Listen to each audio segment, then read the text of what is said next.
In the 17th century, as European powers scrambled to control the African continent, one woman refused to bow down. A queen who wielded both diplomacy and warfare, a leader whose name would echo through the ages. Her name, Queen Nzinga of Ndongo and Matamba. Before we dive into the life of this powerful leader, be sure to like, share, and subscribe to Veil of Time. Here we uncover the stories hidden behind the veil of history, stories of resistance, resilience, and royalty. And make sure to hit that notification bell because you won't want to miss our next deep dive into African history. Now let's step back in time and meet one of Africa's fiercest warrior queens. Nzinga was born in 1583 into the royal family of Ndongo in present-day Angola. Her father, King Kilauanji, was a strong leader who frequently dealt with Portuguese aggression. The Portuguese were after slaves and resources, classic colonial ambition. And Nzinga grew up watching her father fiercely defend their kingdom. From a young age, she learned that survival in such a dangerous world required not just strength, but wit. Nzinga wasn't just any royal child. She had a sharp mind, and while other girls her age were expected to marry and raise families, Nzinga was trained in warfare and statecraft. Imagine growing up in a world where your every move might one day determine the fate of your entire people. No pressure, right? But here's where the story gets complicated. After her father's death, her brother Ndongo Mbandi took the throne. Let's just say that Mbandi wasn't exactly cut out for leadership. Insecure, paranoid, and fearful of Nzinga's influence, he even went as far as killing her son to prevent any future challenges to his rule. Talk about family dysfunction.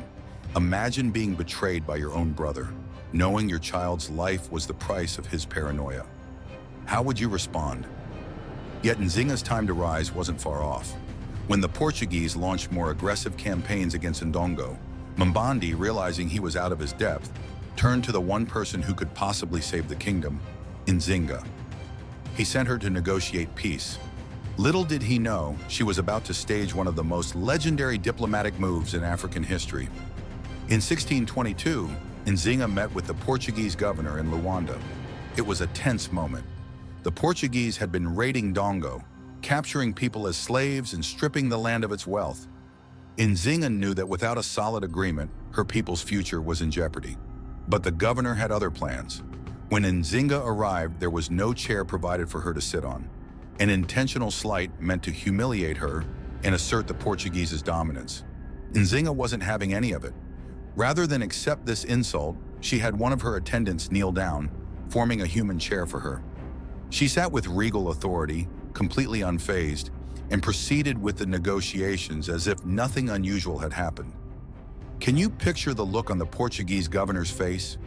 That wasn't just diplomacy, it was a calculated display of power. This act wasn't just about ego. Nzinga sent a clear message: I am not your subordinate. The peace treaty that followed was fragile, but it bought Ndongo some much-needed time to regroup. Nzinga's quick thinking and diplomatic mastery were on full display. Let's pause here for a moment and think about the level of diplomacy that Nzinga demonstrated during this meeting. This was not just a diplomatic victory, it was an assertion of identity, of sovereignty, and of resilience against European aggression. In a world where European powers often use psychological warfare to destabilize their opponents, Nzinga's bold move served as a powerful rebuttal. Her decision to use her attendant as a chair wasn't simply an act of defiance, it was a statement to the Portuguese that Ndongo would never bow down, that no matter what tricks they played, Nzinga would rise above it. African proverb, he who learns, teaches. Nzinga not only learned from every situation she was in, but she also taught her enemies never to underestimate her. But the Portuguese wouldn't honor the treaty for long. When they returned to wage war against Ndongo, Nzinga showed the world she was not just a master diplomat, she was a warrior queen. Nzinga retreated to Matamba, a neighboring kingdom, and took control, turning it into a stronghold for resistance. She raised a formidable army, composed not only of her own people, but also escaped slaves and former captives who saw Nzinga as a liberator. She used guerrilla warfare tactics, striking Portuguese forts and supply lines with precision. Her strategy, she didn't just rely on brute force. Nzinga formed alliances with the Dutch, who were rivals of the Portuguese in the region. This partnership enabled her to mount even stronger resistance. The Dutch provided weapons, supplies, and military support, helping Nzinga take back lost territories. Who says you can't outplay colonial powers at their own game? Nzinga's brilliance lay in her ability to adapt. While the Portuguese fought using traditional European military tactics, Nzinga's forces used the terrain to their advantage. Her soldiers knew the land, its rivers, forests, and mountains. Every ambush, every skirmish was calculated. And when she wasn't fighting, Nzinga was negotiating, always seeking the upper hand in a volatile political landscape. Her knowledge of guerrilla warfare wasn't something she learned from books or formal training. It was the result of years of observation, intuition, and a deep understanding of her people's environment. She knew that in order to defeat the Portuguese, she couldn't meet them head-on in open battle. Instead, she had to use the land as her ally. Imagine for a moment the dense jungles of Angola, the thick undergrowth that made it difficult for Portuguese soldiers to maneuver. Nzinga's warriors could disappear into the landscape, launch a surprise attack, and vanish before the enemy had time to react. It was a style of warfare that relied on speed, surprise, and an intimate knowledge of the land. The Portuguese, with their rigid formations and European-style tactics, were simply unprepared for this kind of fight. But Nzinga wasn't just a warrior.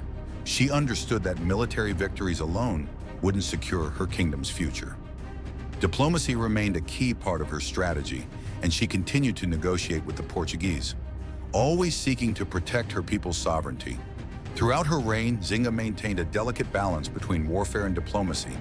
She negotiated treaties, formed alliances, and played European powers against each other.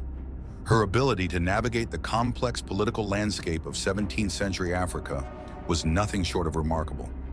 Even when Christianity was introduced to Africa through colonization, she adopted it tactically, taking the name Ana de Sousa to maintain leverage with European powers. But let's be real, Nzinga was no passive convert. Her adoption of Christianity was a strategic move, designed to secure alliances and gain political favor. In her heart, she remained deeply connected to her people's spiritual traditions. African proverb, "A bird will always use another bird's feathers to feather its own nest." Nzinga used every tool available, diplomacy, warfare, and even foreign religion, to protect her people. As a leader, Nzinga wasn't just focused on warfare. She understood that maintaining the cultural identity and dignity of her people was just as important as defeating the Portuguese. Nzinga fiercely defended Ndongo and Matamba's sovereignty, and even when Christianity was introduced to Africa through colonization, she adopted it tactically, taking the name Ana de Sousa to maintain leverage with European powers. Nzinga's influence wasn't confined to the battlefield or the negotiating table. She also played a crucial role in preserving the cultural identity of her people. As European powers increasingly sought to impose their customs, languages, and religions on African societies, Nzinga fiercely resisted. She recognized that true freedom wasn't just about political independence, but also about cultural sovereignty. Nzinga ensured that the traditions, stories, and spiritual beliefs of the people of Ndongo and Matamba were upheld and passed down through generations. She often hosted councils where elders would gather to discuss ways to protect their culture, and she encouraged her warriors and diplomats alike to take pride in their heritage, even as they adopted certain European customs for strategic purposes.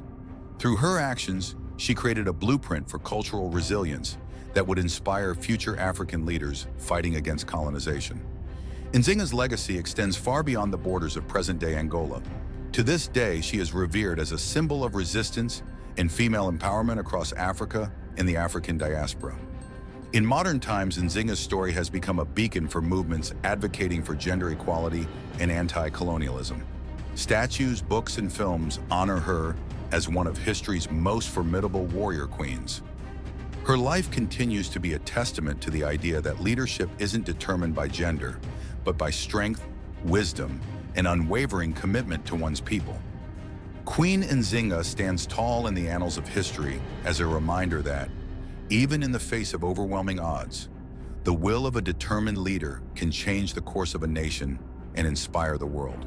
Nzinga ruled Matamba until her death in 1663, at the age of 81.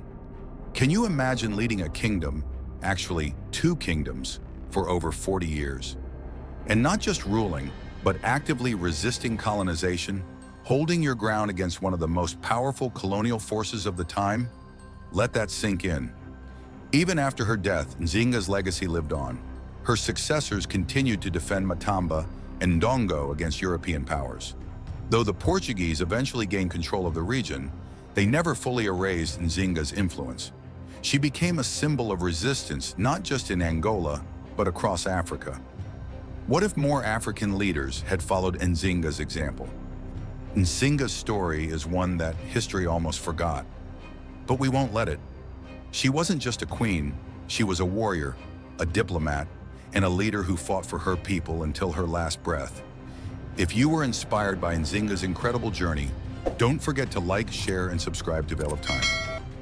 Join us as we continue to uncover more hidden stories of Africa's past and beyond. Hit that notification bell so you're the first to see our next video. And as an African proverb wisely states, the sun never sets on those who ride a lion. Nzinga certainly rode that lion through war, diplomacy, and sheer willpower. See you next time, and remember, until the lion tells its story, the tale of the hunt will always glorify the hunter.